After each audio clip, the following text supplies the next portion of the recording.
Ketika orang sudah memperbanyak sholawat, maka Anda akan disambut ketika masuk ke alam kubur, disambut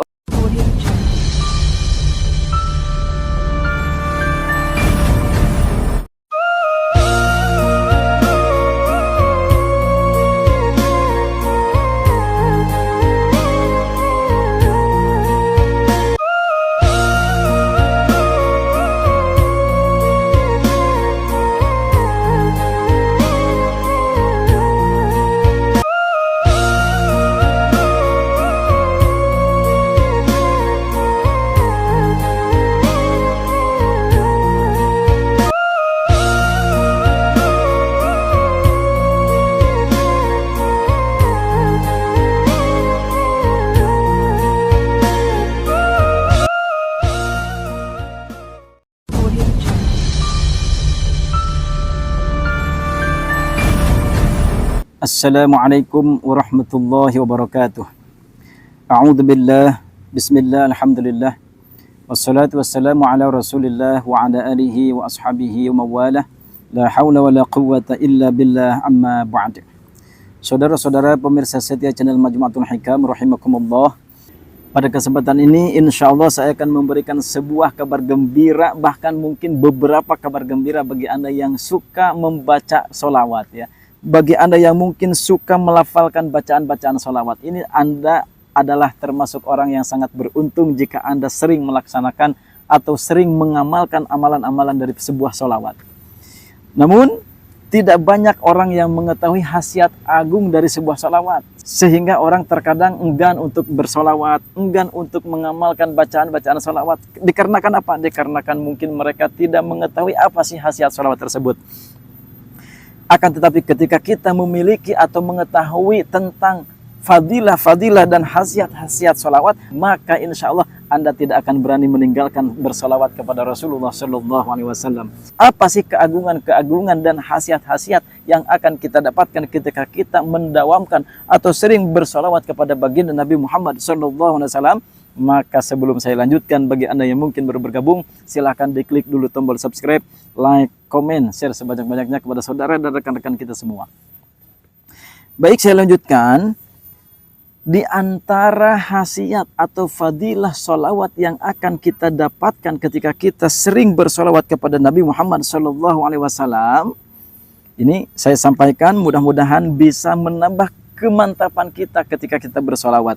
Mudah-mudahan bisa menambah kesemangatan kita ketika kita bersolawat kepada baginda Nabi Muhammad SAW. Yang pertama, idza dhaqat bikal ahwalu yauman. Apabila suatu hari engkau mengalami kesulitan, mengalami kesempitan yang tidak berujung, mungkin kesulitan yang tidak berujung, yang tidak mendapatkan solusi, fabil ashari sholli ala Muhammad. Maka pada waktu dini hari silahkan Anda bacakan saja sholawat kepada Nabi Muhammad SAW sebanyak-banyaknya, semampu Anda. Jangan hanya membaca sholawat hanya sedikit saja. Kebutuhan Anda itu sangat luar biasa kepada Allah. Kebutuhan Anda itu sangat banyak sekali. Sehingga silahkan Anda perlihatkan kebutuhan Anda. Silahkan Anda sampaikan kepada Allah Subhanahu wa Ta'ala dengan keberkahan sholawat. Silahkan Anda bacakan sholawat kepada Nabi Muhammad SAW, yang otomatis ketika Anda membacakan sholawat, sholawat itu akan disampaikan oleh para malaikat kepada baginda Nabi Muhammad SAW. Dan otomatis saat itu Rasulullah SAW akan mendoakan Anda dan segera dikabulkan hajat Anda oleh Allah Subhanahu wa Ta'ala.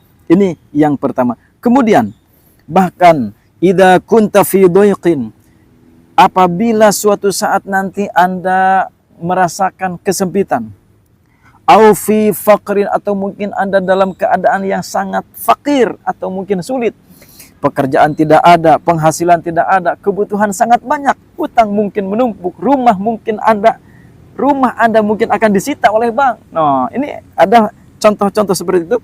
Au fi maradin, atau mungkin sakit juga. Aduh, udah hutang banyak, sakit pula, rumah mau disita. Ini apalagi yang sudah kurang dari kesulitan ini? Waduh, sudah lengkap ya. Maka kata para ulama, fa'akthir bis salati ala Muhammad, maka perbanyaklah solawat kepada Nabi Muhammad SAW. Ini yang sangat kita butuhkan. Kemudian, fala saumun yasihhu wala salatun. Tidak sah orang yang puasa, tidak sah orang yang salat, liman tarakas shalah ala Muhammad.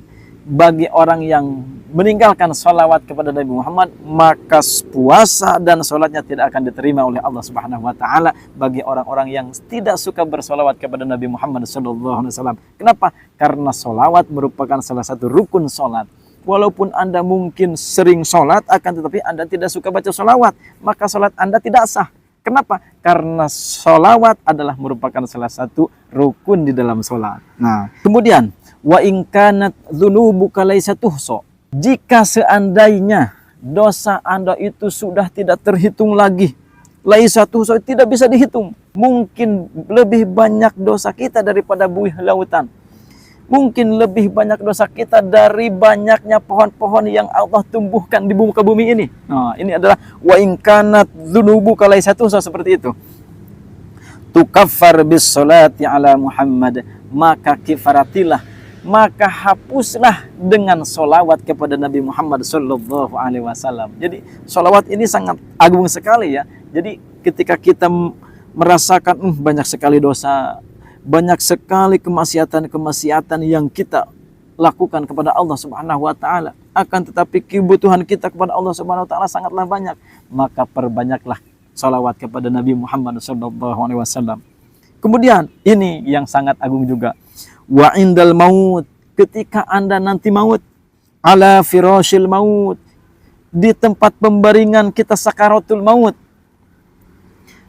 saufa tara umuron, maka engkau akan melihat sebuah perkara, tasurruka bis salati ala Muhammad, maka Anda akan mendapatkan sebuah kebahagiaan ketika Anda sakaratul maut, ketika Anda masuk ke alam kubur, dikarenakan Anda memperbanyak bacaan salawat kepada Nabi Muhammad sallallahu alaihi wasallam. Bagaimana tidak bahagia orang yang sering membaca salawat? Silahkan Anda perhatikan, silahkan Anda lihat berbagai macam keterangan-keterangan yang dijelaskan oleh para ulama. Ketika orang sudah memperbanyak sholawat, maka Anda akan disambut ketika masuk ke alam kubur, disambut oleh baginda Nabi Muhammad SAW. Coba, apakah ada kebahagiaan yang lebih dari itu ketika kita masuk ke alam kubur? Baginda Nabi Muhammad SAW sudah menyambut kita. Bayangkan, aduh, ini kita sudah tenang saja kalau baginda Nabi sudah menyambut kita. Tidak akan ada yang lebih membahagiakan daripada itu. Subhanallah. Yang otomatis ketika Nabi Muhammad SAW menyambut di alam kubur kita, otomatis kita akan mendapatkan ridho dan rahmat dari Allah Subhanahu wa taala. Selamat di dunia, selamat di akhirat. Amin ya Allah ya rabbal alamin. Kemudian wa indal qabr. Nah, ketika Anda nanti masuk ke alam kubur, bagi orang yang suka membaca salawat, tahdhabil amani, maka Anda akan merasakan sebuah keamanan, sebuah kenyamanan. Jadi masuk ke alam kubur itu bukan lagi sebuah yang menakutkan, akan tetapi merasakan sebuah kenyamanan. Wa turham bis salati ala Muhammad, dan engkau akan disayangi oleh para malaikat, disayangi oleh para makhluk-makhluk yang ada di alam barzakh. Subhanallah. Ini adalah sebuah kabar gembira yang disampaikan oleh para ulama kepada kita ketika kita memperbanyak sholawat kepada Nabi Muhammad sallallahu alaihi wasallam. Bahkan wala takhsha minal malakaini rugman. Bahkan engkau nanti jangan takut ketika nanti malaikat Munkar Nakir datang bertanya kepada Anda, siapa Nabi Muhammad? Nah, jangan takut. Kenapa? Karena malaikat Munkar Nakir itu dalam sebuah riwayat katanya ketika bertanya man rabbuka itu, katanya dengan wajah yang sangat menyeramkan, katanya seperti itu. Akan tetapi kepada orang yang ahli sholawat, ahli membaca sholawat, maka malaikat Munkar Nakir ini tidak akan menampakkan wajah yang menyeramkan. Justru akan lemah lembut ketika bertanya kepada kita. Subhanallah. Kenapa? Karena Nabi Muhammad SAW mendampingi kita.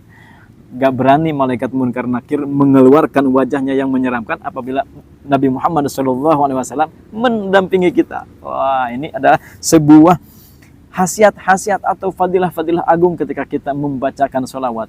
Lalu sholawat apa? Silakan, sholawatnya bebas yang Anda hafal saja. Mau sholawat Fatih silakan, mau sholawat Nariyah silakan, Mau sholawat Jibril yang terpendek silahkan, yang penting Anda amalkan sholawatnya. Jangan mencari sholawat yang panjang akan tetapi tidak diamalkan. Cukup sholawat Jibril yang pendek akan tetapi Anda amalkan terus-terusan secara istiqomah. Amin ya Allah ya Rabbal Alamin. Maka dengan demikian Anda akan selamat di dunia dan selamat di akhirat, bahagia di dunia dan bahagia di akhirat ketika kita sering membacakan sholawat kepada Nabi Muhammad Sallallahu Alaihi Wasallam. Bahkan ada seorang ulama yang menyampaikan kepada kita, apabila kita tidak menemui atau tidak menemukan guru di akhir zaman ini, maka silakan perbanyak saja sholawat, dikarenakan sholawat ini akan menjadi sebuah guru batin untuk kita. Nanti keberkahan sholawat akan membimbing kita menjadi seseorang yang lebih baik dan menjadi seseorang yang mendapatkan hidayah dari Allah Subhanahu wa Ta'ala. Jadi sholawat, jangan sampai Anda berani meninggalkan sholawat sehari pun, jangan, karena ini adalah modal kita untuk kebahagiaan baik di dunia dan di akhirat. Mudah-mudahan video kali ini bisa menambah kesemangatan kita, bisa menambah kecintaan kita kepada Nabi Muhammad Sallallahu Alaihi Wasallam. Saya cukupkan sekian. Wabillahi taufiq wal hidayah. Wassalamualaikum warahmatullahi wabarakatuh.